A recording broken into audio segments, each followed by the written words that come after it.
माननीय आनंदराव पाटीलांना विनंती करते. सर,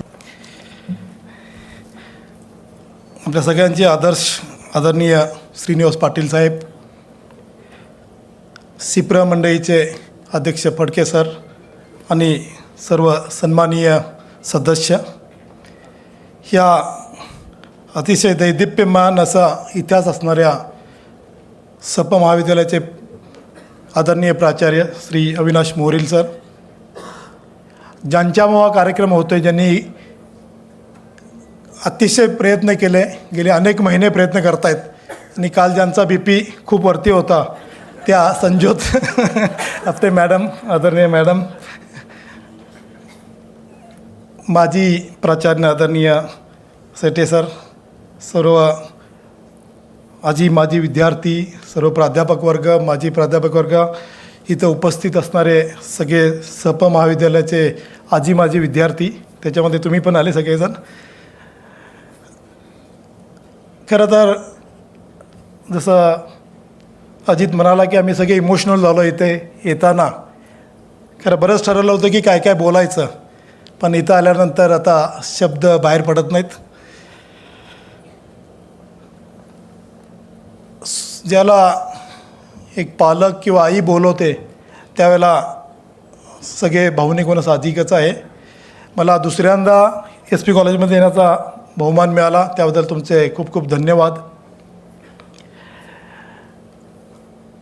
खरं हा अतिशय सुंदर योगायोग आलेला आहे. 99 वर्ष पूर्ण होत आहेत. 100कडे आपण ह्या वास्तूची वाटचाल सुरू आहे. मला आठवतं की UPSCमध्ये माझाही 99 रँक आला होता त्यावेळेला, 1998 साली 99. आणि पुन्हा मगाशी जे दाखवली चित्रफित, जेवढं मला मराठी समजलं, कारण आता बरीच वर्ष तमिळनाडूला राहिल्यामुळं काही गोष्टी मराठीतल्या समजत नाहीत, उमजत नाहीत. तर 1998ला मला वाटतं हेरिटेज स्टेटस मिळालं होतं ह्या बिल्डिंगला. तर माझी बॅच पण 1998 आहे. तर थोडंसं त्या संदर्भात नितीन तर अतिशय सुंदर बोलतो. जसं सचिन तेंडुलकर, रोहित शर्मा, विराट कोहली यांनी, आता गिल यांनी फटकेबाजी केल्यानंतर बोलायला काही उरत नाही.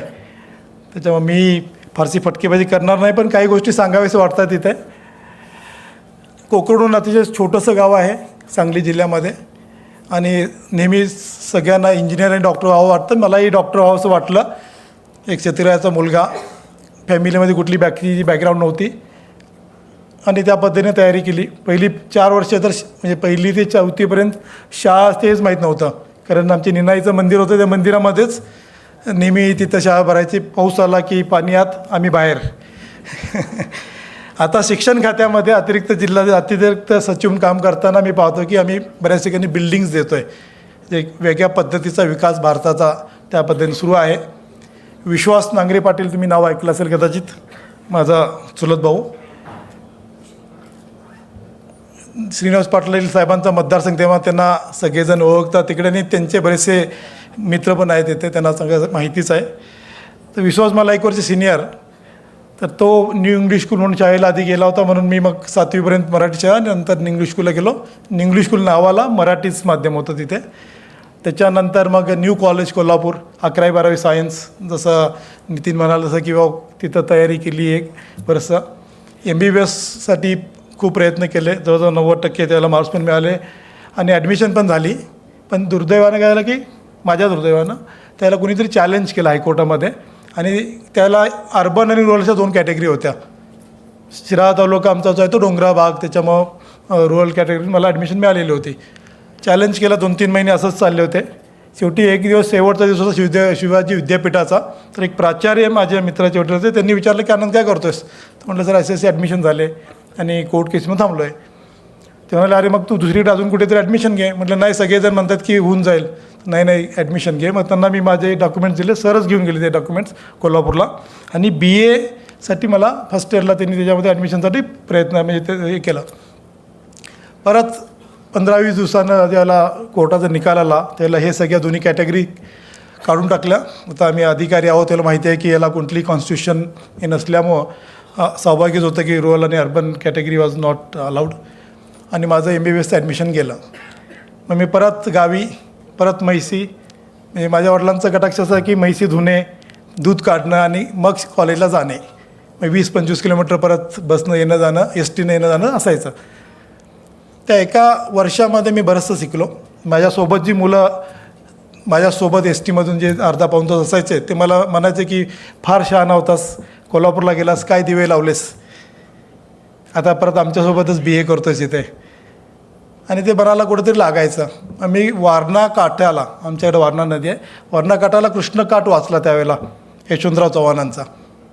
आणि त्यावेळेला मी पाहिलं की कशी लोकं घडतात. आणि त्यासाठी न्यू इंग्लिश स्कूलची लायब्ररी असेल, जिने मला पहिल्यांदा पुस्तकं असतात, वाचता येतात, आपल्याला मिळतात आणि वाचता येतात हे कळलं पहिल्यांदा. अण्णाभाऊ साठे असतील, वि. स. खांडेकर असतील, जे कुलकर्णी असतील, अनेक पुस्तकं वाचायची. झाडाधरती आणि पानिपत आमच्या विश्वास पाटलांचं असेल, वाचण्याची संधी मिळाली त्याच्यामध्ये आणि सुरुवात झाली होती. त्यानंतर मग BA करत असताना मला BMSला ॲडमिशन मिळाली, पण मला ते फारसं झेपलं नाही म्हणून मी परत BAचीच एक्झाम दिली. आणि BAची एक्झाम दिल्यानंतर मग परत BDSला ॲडमिशन मिळाली मला पुढच्या वर्षी. त्याला परत MBBSसाठी ट्राय केला, पण थोडंसं 0.05 अंतर होतं त्याच्यामध्ये. I couldn't get the admission. आणि मग परत BDSची ॲडमिशन मिळाली मित्रांनो. ती मिळाल्यानंतर सांगली जिल्ह्यामध्ये ती ॲडमिशन मिळाली, सांगली शहरामध्ये. आणि मी गावी कोकूरला चाललो होतो एस टीमध्ये. माझा एक मामीभाऊ होता मुंबईचा, तर त्याच्यासोबत तो माझे कागदपत्र वगैरे घेऊन आलेला सर्टिफिकेशन वगैरे. तर आम्ही बसलो गाडीमध्ये, जागा मिळाली, खिडकीतनं गार वारं येत होतं. आणि एक 5-10 मिनटं माझा डोळा लागला. थोड्या वेळाने मी उठल्यानंतर त्याला मी म्हटलं की प्रताप ऐसा कर, की तो हिंदी बोलायचा की ये सब लेके घर लेके जा. तो मैंने फिर तू क्या कर रहा है? तो मैंने मैं पेटना से पुणे जा रहा हूँ. क्यों? तो मतलब एडमिशन लेने के लिए. तो मैंने फिर ये क्या था? तो नहीं, ये एडमिशन मैं छोड़ रहा हूँ, मैं भी BA करने के लिए पुणे जा रहा हूँ. कहाँ जाएगा? तो फर्ग्युसन कॉलेज जाऊँगा, फर्ग्युसन कॉलेज में ॲडमिशन लूँगा. आणि मग 2-3 ट्रक बदलत मी पुण्याला आलो मित्रांनो. फर्ग्युसनला गेलो. फर्ग्युसननं सांगितलं की ॲडमिशन देतो, कारण 60% फर्स्ट क्लास त्याला BAला होता मला शिवाजी विद्यापीठाला. पण ते सर म्हणाले की, प्राचार्य म्हणाले की तुम्हाला हॉस्टेल मिळणार नाही. आणि मग मी SP कॉलेजला आलो. SP कॉलेजला सांगितलं की ॲडमिशन देतो, हॉस्टेल 6 महिन्यानंतर. मग मी म्हटलं की काय हरकत नाही, 6 महिन्यानंतर तरी राहायची सोय होते. दुर्दैवाने माझे वडील त्याला आजारी होते, मुंबईला होते, तर त्यांच्याशी काय चर्चा करता आली नाही. आणि I am the youngest in my family. फार छोटी फॅमिली आहे, 8 भाऊ 5 बहिणी, मी 13वा आहे. आणि मग हॉस्टेल मिळालं इथं, ॲडमिशन मिळालं. अनपट लॉजला राहायचो मी, टॅक्स मार्कच्या समोर तिथे. आणि हे काय व्हायचं तर कलेक्टर व्हायचं म्हणून आलेलो. मग तिथं एक त्रिपाठी म्हणून मुलगा CA करणारा एक मुलगा होता, गोरखपूरचा. अलीकडं नंतर कधी भेट झाली नाही आमची. तर तो माझ्या शेजारी राहायचा, तो बघायचा मला. त्याला मोठा चष्मा वगैरे होता. आणि 1-2दा त्याने विचारलं काय करतो आहे, तर म्हटलं मला कलेक्टर व्हायचं आहे. मग त्यानं 1-2 प्रश्न विचारले की अष्टयोग वगैरे काय याच्या अशा पद्धतीनं काहीतरी 2-3 प्रश्न विचारले, तर मला काही माहिती नाही. मग एक दिवस म्हटलं की चल आपण चहा प्यायला जाऊया. मग मला तो वैशालीला चहा प्यायला घेऊन गेला. तुम्ही पण जात असालच, नाही जात आता. मग वैशालीला घेऊन गेला. आम्हाला वैशाली माहितीच नाही. आम्ही आपला चहा ओतायचा आणि फुर. मग म्हणे की अरे ऐसा नाही पिणे क्या रुको. मग तो मला त्याने शिकवलं चहा कसा प्यायचा असतो. ते म्हटलं चाय ठंडा हो जाता यार. आणि नाही चहा असा ठेवायचा असतो, कपाने प्यायचा असतो. तो म्हणे तो UPSC क्यों करना चाहता है? म्हटलं नाही UPSC नहीं करना है, मुझे कलेक्टर बनना है. फिर IAS कैसे बनोगे? म्हटलं IAS नहीं बनना है भाई, मुझे कलेक्टर बनना है. ही सर वस्तुस्थिती आहे.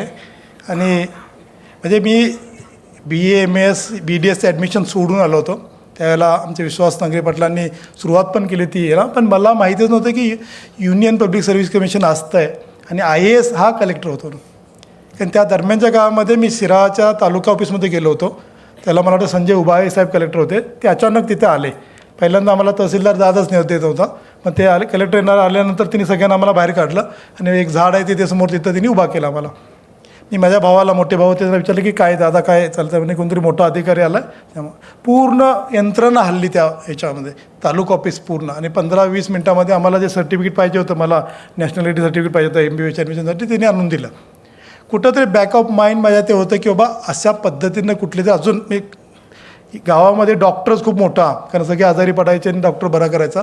माझे मामा पण डॉक्टर होते. त्याच्यामुळे ती एक भावना होती की डॉक्टर व्हायचं. पण त्याच्याही पलीकडं जाऊन एक मोठी कुठली तरी एक आहे आणि तो म्हणजे कलेक्टर. आणि त्या एका वर्षाच्या कालावधीमध्ये शेतकऱ्यांचे प्रश्न पाहिले, बऱ्याचशा गोष्टी पाहिल्या, त्याच्यामध्ये वाटलं की काहीतरी वेगळं करता येईल. आणि म्हणून मग एवढा मोठा निर्णय मीच घेतला, कोणतेही बॅकअप नसताना. मी इथे आलो, परत 6 महिन्यानं हॉस्टेल मिळालं, मग पुन्हा हॉस्टेलला आलो. तर नितीन पांडे, नितीन सेवंते, सचिन धामणे, आमचे बरेचसे मंत्रिमंडळी पण इथे आहे. आलो आणि थोड्या दिवसात एक्झाम झाल्या आणि मग गावी जायचं होतं. तर त्याच्याऐवजी मी मामांच्याकडे तारापूरला गेलो. दरम्यानच्या काळात माझे वडील खूपच आजारी होते आणि unfortunately I lost in October 92ला ही पास अवे. माझा जो भक्कम बॅकबोन जो होता, माझे वडील ॲक्च्युली 7वी नापास आणि आई 7वी पास, तेही कराड केंद्रामध्ये पहिली होती त्या काळामध्ये. पण त्यानंतर मग तिनं परत काय फारसं केलं नाही.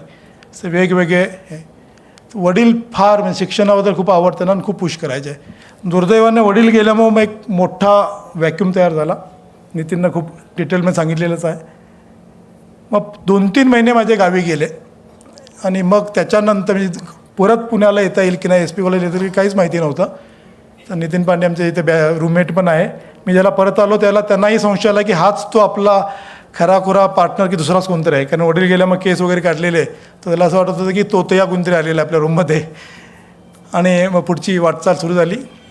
पुन्हा SP हॉस्टेलचं जे गॅदरिंग असेल, बाकीच्या गोष्टी असतील त्याच्यामध्ये, तर आम्ही यायचो. ही पद्धत तुम्ही अवलंबू नका सर, तसे कडक आहेत फार. तर आम्ही यायचो, एखादा लेक्चर अटेंड करायचं आणि मग इथे जे समोर जी भिंत आहे तिला पाय लावून उभा राहायचो. 2-3 तास तिथे गेल्यानंतर मग चहाला जेवायला असं सुरू असायचं आमच्या ह्याच्यामध्ये. हे फारसं सिरियसनेस नव्हता त्या काळामध्ये. मग 93चा मग बऱ्याचशा मधल्या गोष्टी झाल्या होत्या. इतिहासामध्ये तुम्ही ऐकलं पण असेल, लातूरचा भूकंप पण झाला होता त्या काळात, किल्लारी. आणि मध्येच मग मला असं जाणवलं की आपण कुठंतरी भटकतोय आणि अभ्यास करायला पाहिजे. मग सगळ्या हॉस्टेलच्या ग्रुपमध्ये मी असायचोच. सगळ्या हॉस्टेलच्याच मला वाटतं सगळ्या विंगला मी राहिलेला कदाचित एकमेव अधिकार विद्यार्थी असेल तिथे. नितीन असेल, नितीन खाडे साहेब जे आता म्हणाले, तर नितीन आम्हाला ज्युनियर, त्यावेळेला अजित ज्युनियर यामध्ये. मग मी काय करायचं की ग्रुपमधून उठायचं आणि आपल्या ग्रंथालयाचा खूप फायदा झाला. पुस्तक घ्यायचं त्याच्यामध्ये आणि वरती टॉयलेटच्या वरती तिथे एक ब्लॉक आहे, तिथं छान सुगंध यायचा, तिथे बसून अभ्यास करायचं. बऱ्याच जणांना कळायचं नाही की मी कुठे आहे. हे मित्र मला शोधायचे की कुठे आहे. नंतर 1-2-3 तास ते जाऊन मग वाचायचो. जनरल वाचन करायचं, म्हणजे असं काही फारसं हे नाही. त्याला मग मंगेश टिटकरे साहेब पण इथे आलेले आहेत. जितेंद्र करपे साहेब मला त्या काळात इथे भेटले. ज्ञानप्रबोधिनीमध्ये लेक्चर्स व्हायचे, अविनाश धर्माधिकारी साहेब बोलायचे. त्याचा खूप फायदा झाला. त्याच्यामध्ये बरंचसं शिकता आलं, म्हणजे UPSC काय आहे, IAS काय आहे, कशी एक्झाम देतात, काय होतं त्या पद्धतीनं. आणि मग 94ला परत मी इथं हॉस्टेलला पुणे विद्यापीठाकडे गेलो. पुणे विद्यापीठामध्ये मी विश्वासचा एक मित्र भेटला मला तिथे. तर एक दिवस तो म्हणाला की तुझा फॉर्म मी भरला आहे, तू चल मुंबईला. म्हटलं कशासाठी? तर SIC म्हणून तिथे आहे, तिकडे जायचं आहे. SIC त्यावेळेला खरंच IISc पंढरी होती. प्रमोद पणेकर साहेब पण इथे आहेत, वेगवाडेकर साहेब, सगळे SICचेच आहेत तिथे. आणि त्याला कंपनी म्हणून मला घेऊन गेला, कारण मी BDSला ते माझे मित्र वयसे होते, तर तिथे सेंट जॉर्जला जाऊन राहता येईल, करता येईल अशा पद्धतीनं झालं. त्याला कंपनी म्हणून मी गेलो आणि 2-3 महिन्यांवर त्याचा रिझल्ट लागला असेल. तर मी गावी होतो, बाजार होता गावामध्ये बुधवारचा. मी त्याच्या इकडे, त्याला लँडलाईन असायच्या, फोन केला तर दुसरा एक मित्र आला लाईन. तो म्हणे की मी म्हटलं काय झाला रिझल्ट? तर तो म्हणे की नाही, किरणचं झालं नाही, त्यानं ठेवून दिला. मला माझी धाकधुकी काय झालं. मग परत त्याला मी फोन केला. चंद्रिका लॉजला होता तो, बाजीराव रोडला. तर तो म्हणे अरे किरणचंच नाही झालं तर तुझं काय, म्हणून मग त्यानं परत फोन ठेवून दिला. मग पहिल्यांदा आयुष्यामध्ये मी नापास झालो होतो. मला सुधारलं की काय असं काय झालं. मी काय फार ॲव्हरेज, म्हणजे फार एक्स्ट्राऑर्डिनरी होतं असलं भाग नाही, 60-70% मार्क्स पडायचे त्या ह्याच्यामध्ये.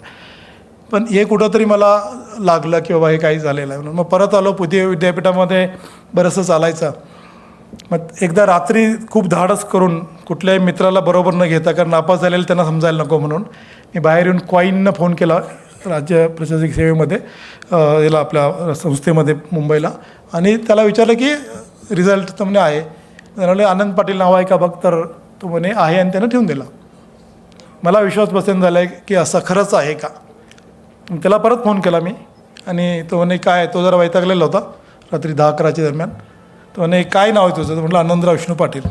तो गेला, बघून आला. तो म्हणे आहे तुझं नाव, 2 नंबरला तुझं नाव आहे, म्हणून त्यानं परत ठेवून दिला.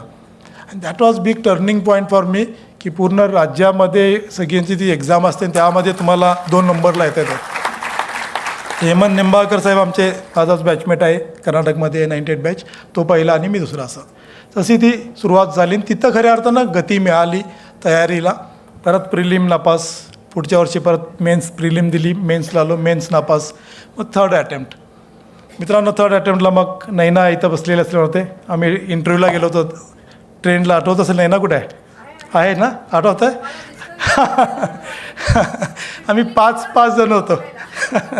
5 जण आम्ही होतो तिकडे. झालं तर मी, राजकुमार वटकर, किरण होता मला वाटतं, तुम्ही दोघीजणी होता तिथे. आणि त्या दिवशी ट्रेनला तिकीटच म्हणजे इंटरव्ह्यूला चाललो होतो आम्ही आणि ट्रेनचं तिकीट आमचं कन्फर्म नाही झालं, स्लीपर क्लास. आणि रात्री संध्याकाळच्या वेळेस जेवलो मग आम्ही, त्यानंतर झोप यायला लागली मला. झोपायचं कुठं, प्रचंड गर्दी आणि म्हणजे बसायला तर जागाच नाही. हे कसं मी म्हटलं की थोड्या वेळाने यांना विचारलं की कुणी झोपताय का तुम्ही, तर म्हणले की नाही. मग मला एक अमोल पाटील म्हणून आमचे मित्र होते, सरांचे पण ते मित्र आहेत, त्यांनी एक चादर आणून दिली होती SICमधून आणि काही पेपर होते. मी पेपर टाकले, चादर उशाला घेतली आणि मध्ये झोपलो. ट्रेनच्या मध्येची जागा असते ना. मग थोड्या वेळानं राजकुमार वटकर आला 1 तासाभरानं. तो म्हणे आनंद तुझ्याकडे काय का, तर मग उशाला चादर होती, म्हटली ही घे. मग थोड्या वेळानं तासाभरानं तो झोपला. यांना नंतर सीट्स मिळाल्या नंतर थोड्या वेळाने नंतर. आणि एवढे लोक त्यावेळेला आशीर्वाद देऊन गेले असतील मला की जो इंटरव्ह्यूचा रिझल्ट आल्यानंतर मी IASमध्ये आलो, राजकुमार वटकर IPSमध्ये आले, तमिळनाडू महाराष्ट्र कॅडरमध्ये येते. आणि हे लोक झोपले नाहीत, हे सर्व्हिसमध्ये त्याला आले नव्हते. तर गंमत असते अशी सगळी. मित्रांनो इंटरव्ह्यूसुद्धा कसा की त्यावेळेला म्हणजे SP ला असताना मी इथे एक प्रख्यात क्लास होता, त्याला क्लासला ॲडमिशनला घ्यायला गेलो की आता IAS व्हायचं, तयारी करायची IAS व्हायचं, तर काय करावं. माझा कोल्हापुरी वेश, कोल्हापुरी चप्पल सगळं असायचं, कोल्हापुरीच बोलायचं त्यावेळेला. मग आरत ते बोलल्यानंतर ती एक मुलगी होती रिसेप्शनला, ती म्हणाली की पहिल्यांदा इंग्लिश बोलायला शिक आणि मग UPSC करायला लाग. आणि मित्रांनो त्यानंतर परत कधी इंग्लिश बोलायचा मी प्रयत्न केला नाही फारसा. इंग्लिश वाचायचा प्रयत्न केला, इंग्लिशमध्ये रेफरन्स बुक वाचले, नक्की वाचले आणि मराठीत लिहिलं. मराठी मीडियममध्येच लिहिलं. माझं मराठी साहित्य आणि इतिहास असे 2 विषय होते, जे इथं श्री लोणकर सर होते, इतिहासाला मला ते दीक्षित सर होते, आम्हाला राजा दीक्षित सर पुणे विद्यापीठामध्ये होते. त्यांच्याकडून काही शिकता आलं, बरंच काही शिकता आलं त्याच्यामध्ये. आणि SICमध्ये कसं की तुमची प्रिलिम झाली तर प्रिलिमसाठी तुम्हाला ते ॲडमिशन देतात, मग परत यावं लागतं. परत मेन्सला ॲडमिशन देतात, परत यावं लागतं. तर मग या 2-3 गावामध्ये परत येणं जाणं सुरू होतं. मग विद्यापीठानं मला मग तुमची प्रेझेंटी नाही वगैरे सुरू केलं त्याच्यामध्ये. मग माझ्यावरती स्पेशल वॉच ठेवला की तुम्ही का असं करताय म्हणून. मीच मॅडमना म्हटलं की 5 मिनिटच द्या सगळ्यांना आणि मी जास्त. तर हे आज आमचा सत्कार इथे होतो आहे, पण त्यावेळेला जी सपोर्ट सिस्टम कॉलेजनं किंवा युनिव्हर्सिटीनं करणं गरजेचं होते, तर त्यांनी माझं इव्हन हॉस्टेल काढून घ्यायचा प्रयत्न केला त्यावेळेला. आणि मित्रांनो माझ्या UPSCच्या अभ्यासामुळे मी सेट पास झालो, नेट पास झालो आणि IASमध्ये येता आलं आणि तमिळनाडू कॅडर मिळालं. मी तमिळनाडूला गेल्यानंतर 99ला मी तमिळनाडूला गेलो 1 वर्षाच्या ट्रेनिंगनंतर. त्यावेळेला मला कळलं की आपल्याला तमिळ पण येत नाही, इंग्लिश पण येत नाही, काही समजत नाही आपल्याला, तिथं हिंदी कोणाला बोलता येत नाही. आणि मग मी इंग्लिश बोलायचा प्रयत्न केला मित्रांनो, कारण इंटरव्ह्यू माझा आला तो मराठीत होता. थोड्या वेळानं कळलं की इंटरव्ह्यूमध्ये मी जे सांगतो आहे त्याला मराठीमध्ये त्याच क्वालिटीचं इंग्लिश तो सांगत नाही. पण 10-15 मिनटाचा 10 मिनटाचा इंटरव्ह्यू झाल्यानंतर मी त्यांना म्हटलं की मैं हिंदी में बोलू क्या, आणि मग ते म्हणाले की बोलो म्हणून ते हसायला लागले. आणि मग त्यानंतर मला जी हिंदी येत होती त्या हिंदीमध्ये मी मित्रांनो इंटरव्ह्यू दिला. मुद्दा आहे की भाषा खूप अडचण आहे का, आता नाही. तुमची तयारी काय हे महत्त्वाचं आहे. तुम्ही किती शिकलेला आहात, तुम्ही किती अभ्यास करताय. नितीनने सांगितलं की तुमचा स्वतःचा जो कॉन्सन्ट्रेशनचा जो भाग आहे, तुमचं डेडिकेशन जे आहे, प्रत्येकाला 24 तास मिळतात. आपण काय करतो की बाकी सगळा वेळ देतो की कॉलेजला एवढा वेळ, खायला एवढा वेळ, झोपायला एवढा वेळ आणि मग अभ्यासाकडे येतो. तर अभ्यासाचे 8 ते 10 तास काढून ठेवा, ते फार महत्त्वाचे आहेत. 24मधले 8 ते 10 तास तुम्ही काढून ठेवले तरच तुम्हाला ह्या सर्व्हिसमध्ये येण्याची संधी मिळू शकते. आज मला इथे उभा राहताना खरंच खूप आनंद होतो आहे, कारण कोकरूडमधला एक मुलगा ज्याला फारसं काही माहिती नव्हतं, तिथून मी तमिळनाडूच्या म्हणजे विलासराव देशमुख साहेबांच्यामुळे दिल्लीमध्ये पोचलो, त्यांचा प्रायव्हेट सेक्टरहून काम केलं आणि खूप मोठी व्यक्ती होती ती. अजून त्यांच्याबद्दल पण एक छोटीशी गोष्ट सांगायला हरकत नाही. आम्ही एकदा हैदराबादवरून इन्क्वाईस्टला मी आपलं याचं सुनामी वॉर्निंग सिस्टमचं इनॉग्रेशन केलं आणि परत चाललो होतो सकाळच्या पहिल्या फ्लाईटनं. थोड्या वेळानं ती एक एअर होस्टेस आली की खायला तुम्हाला काय जे पाहिजे का म्हणून, तर तिला मी नजरेनं नाही की नाही, आणि सरांच्या साहेबांच्या वगैरे बसलो होतो मी तिथे. त्यांनी साहेबांचा ब्रेकफास्ट सुरू होता आणि त्यांना एक पेपर मी देत होतो, माझ्याकडे त्यांच्या पीएने दिलेले पेपर होते देत होतो. थोड्या वेळानं त्यांनी बेल दाबली वरती. तर मी सर काय पाहिजे का, तर म्हणले नाही. मग ती एअर होस्टेस आल्यानंतर म्हणले की यांना ब्रेकफास्ट द्या. आणि मित्रांनो, जो माणूस 8 ते 10 वर्षे मुख्यमंत्री होते महाराष्ट्राचे, अनेक वर्षे मंत्री होते, त्यांनी स्वतः माझं टेबल जे आहे ते उघडलं त्यांनी स्वतः. कारण इंडिगोला पहिल्या रोडला असं हे नसतं त्याच्यामध्ये इकॉनॉमी क्लासमध्ये. आणि ते म्हणले की यांना ब्रेकफास्ट द्या. मी म्हटलं नाही सर, मला नाही खायचं. म्हणे हो, इथून आपण पार्लमेंटला जाणार. साहेब पण पार्लमेंटमध्ये होते पूर्वी. आणि तिथून तुम्हाला खायला वेळ कुठं आहे. म्हणजे एवढी मोठी माणसं अशी उगीच मोठी होत नाहीत, एवढी जाणीव त्यांना असते. असाच एक योग मला आला तो तमिळनाडूच्या राजभवनमध्ये काम करण्याचा. 4 वर्षे तमिळनाडूच्या राजभवनमध्ये काम करण्याची संधी मिळाली. कधीही राजभवन न पाहिलेला माणूस तिथं जायची संधी मिळाली. पण त्याच्या आधी मला राज्यपाल म्हणून श्रीनिवास पाटलांना साहेबांना आम्हाला सिक्कीमला भेटता आलं. सिक्कीमच्या त्यांच्या राजभवनात जाता आलं आणि एक मराठी माणूस म्हणून त्यांनी जो आदर सत्कार केला तो फार अप्रतिम होता. साहेब, तुम्ही खरंच खूप ग्रेट आहात, महान आहात. मला पुन्हा साहेबांचा त्यांचा परत राजभवनामध्ये सत्कार घेण्याचा मला संधी मिळाली. ते चेन्नईला आले होते, राजभवनात सर्व त्यांना मी फिरून दाखवलं. पण एवढा साधेपणा खरंच अजूनही आम्हाला जमत नाही. आत्ताच अजित म्हणाला होतं की सर एवढं कसं काय करतात, एवढं कसं काय चाललं, एवढा कनेक्ट कसा आहे. सरांच्याबद्दल अजून सांगायला मला आठवलं की सर जेवढे मिशाने करारी दिसतात तेवढाच उत्कृष्ट डान्स पण ते करायचे. आणि त्याचं कारण हे रमाबाई हॉलच आहे, ते त्याबद्दल बोलतील. मित्रांनो, सर्व्हिसमध्ये आल्यानंतर बऱ्याच ठिकाणी काम करण्याची संधी मिळाली. बँकिंगमध्ये 4-4.5 वर्ष मला काम करण्याची संधी मिळाली. डायरेक्टर, जॉईंट सेक्रेटरी बँकिंग, ज्याला डेमॉन्स्ट्रेशन झालं त्याला मी जे 7 अधिकारी IAS अधिकारी होते त्याच्यामध्ये शक्तिकांत दास साहेबांसोबत आम्ही काम केलेलं आहे. तिथे बरंच काय त्याला बघता आलं. डॉलर्समध्ये याच्यामध्ये कसे पैसे दिले जातात, लाखो कोटी रुपये कसे दिले जातात, काय करतात बँका, कसं करतात बघितलं. हा सगळा जो भाग आहे तो ही जडणघडण ह्या कॉलेजमध्ये झालेलं आहे, शाळा आणि कॉलेजमध्ये झालेले आहे.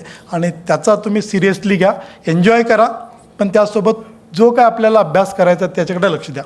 आज अजितनं खूप छान सांगितलं की अजून वेगवेगळ्या व्यवसायाच्या वाटा आहेत. आम्ही दिल्लीमध्ये एक पुढचे पाऊल संस्था सुरू केलेली आहे सगळ्या अधिकाऱ्यांची. त्याच्यामार्फत मुलांच्या तिथं UPSCमध्ये जी मुलं येतात सत्कार करतो त्यांचा आम्ही.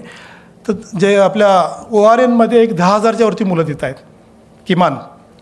आणि ज्यावेळेला आम्ही इंटरॅक्शन करतो त्यांच्याशी, ते मुलं सांगतात की सर 4 अटेम्प्ट झाले, 5व्या अटेम्प्टपासून मी आता सिरियसली अभ्यास करणार आहे, 6व्या अटेम्प्टपासून सिरियसली अभ्यास करणार आहे. एका मुलांना म्हणाले की सर माझा आता 9वा अटेम्प्ट आहे, 10व्या अटेम्प्टला मी नक्की होणार. कारण आंधळे सर 10व्या अटेम्प्टला झाले होते.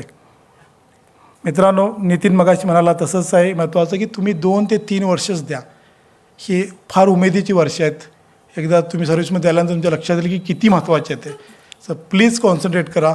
आमच्यासारखे साधे विद्यार्थी जर इथंपर्यंत येऊ शकतात, दिल्लीपर्यंत पोहोचू शकतात, तर तुम्ही कुठे जाल. एक दुधाचा 1 कप मिळायचा म्हणून मी शाळेला जायचो त्यावेळेला महाराष्ट्र शासनाचे. आज मी पूर्ण पोषण योजना जे मिड डे मील जवळजवळ 30,000 कोटीची योजना ती आहे भारत सरकारची, तर ती मी पाहतो दिल्लीमध्ये.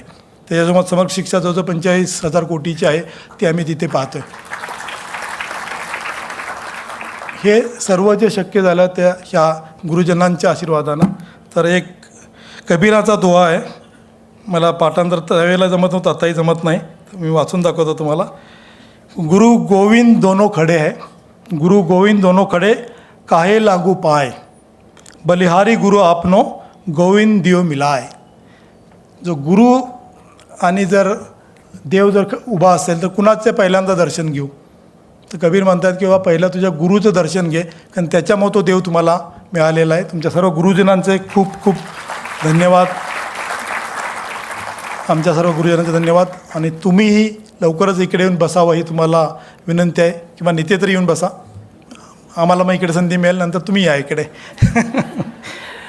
आज खूप छान कार्यक्रम झाला. संजोत मॅडमनी खूप प्रयत्न केले, दिल्लीला आल्या, सगळ्यांना भेटल्या, सगळ्यांना म्हणजे दर दिवशी प्रत्येक अतिशय हिरारीने त्यांनी पुढाकार घेतला. सर तुम्ही खूप त्यांना सपोर्ट केला, आभार.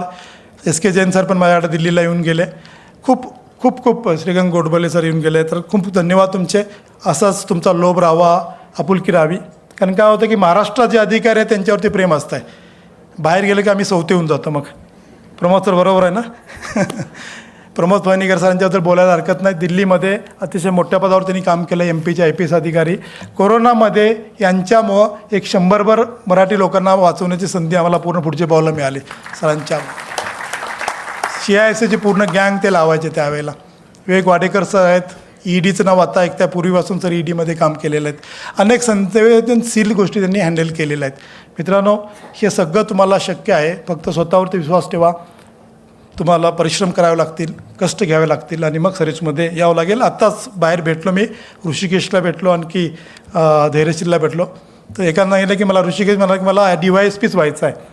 म्हटलं का? तर म्हणे मला महाराष्ट्र सोडून जायचं नाही.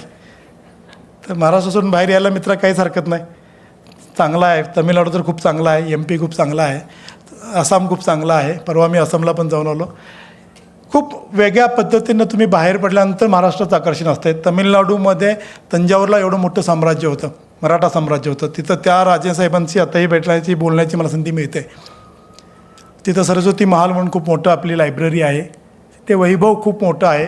स्वतः छत्रपती शिवाजी महाराज चेन्नईला येऊन गेले होते. 16 ऑक्टोबर 1677ला आले होते.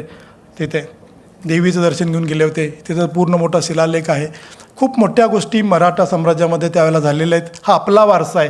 आत्ताही दिल्लीला जाताना मला काल येताना 6-7 तास लागले, खूप फ्लाईट लेट झाली.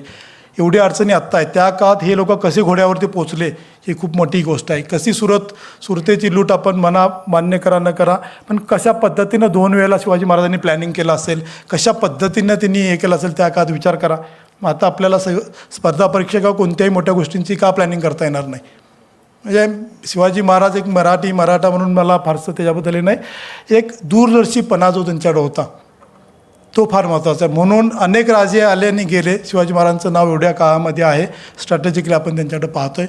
मित्रांनो, पुन्हा एकदा तुम्हाला रिक्वेस्ट आहे की खरंच खूप म्हणजे खूप तुम्ही लकी आहात, नशीबवान आहात की तुम्हाला SP कॉलेजमध्ये तुम्हाला यायची संधी मिळालेली आहे, जशी आम्हाला मिळाली तशी. खरंच त्याचं सोनं करा.